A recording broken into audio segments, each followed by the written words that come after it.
अब क्या होगा बाबा परमहंस दास जी के वचन का? क्या परमहंस दास ने संविधान की मर्यादा का उल्लंघन नहीं किया है? परमहंस दास किसी संवैधानिक पद पर आसीन है? क्या सरकार के अंग है? क्या आत्महत्या की धौंस देकर सरकार को झुकाना चाह रहे थे? ताज्जुब है इन संविधान की छाया सुरक्षा में रहने वाले लोग ही संवैधानिक रीति से निर्वाचित सरकार को चुनौती दे डाली। बाबा परमहंस दास ने वह भी पुलिस सुरक्षा में ऐसी घोषणा की थी कि जिससे देश में अशांति व्याप्त हो जाए।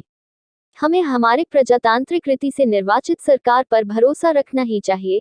न बाबा परमहंस दास को सरयू नदी मिली समाधि के लिए, न नाव डुबोने के लिए सरयू नदी का पानी, न निभा पाया संवैधानिक वचन।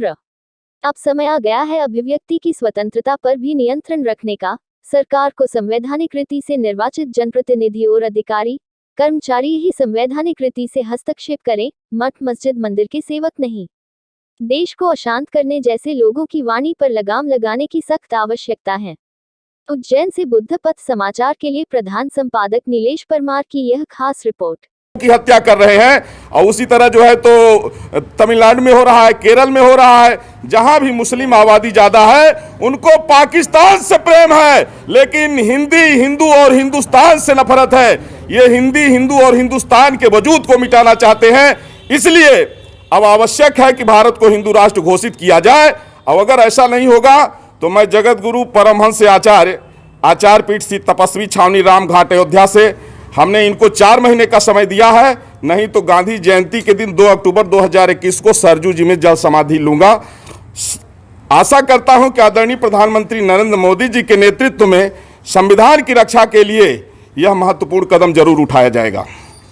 कि जब वहां की स्थिति से पता लगा कि जब वहां राज्यपाल महोदय पीड़ितों से मिलने के लिए गए तो जिस तरह से वहां के मुस्लिम समुदाय ने, रोहिंग्याओं ने उनके साथ में जो बदसलूकी किया, इससे ये पता लग रहा है कि अब पूरे देश में मुसलमानों की नागरिकता समाप्त होनी चाहिए, भारत हिंदू राष्ट्र घोषित होना चाहिए।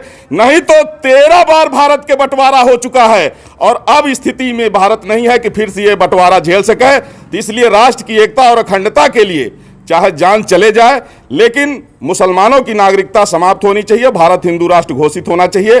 और इसके लिए हमने 4 महीने का समय दिया है। महाराज जी, अगर वो यहाँ शरणार्थी बन के रहेंगे, जब यहाँ पार्टीशन नहीं हो रहा था, हिंदुओं ने कहा कि नहीं हम भाई भाई हैं, मिल के रहेंगे, तो उस समय जो है 16 अगस्त 1946 को मुस्लिम लीग ने जिन्ना के कहने पर डायरेक्ट एक्शन डे का फरमान जारी किया, जिसमें कई लाख हिंदुओं, कई लाख सिखों की हत्या हुई थी, जिसको कलकत्ता किलिंग के नाम से जाना जाता है।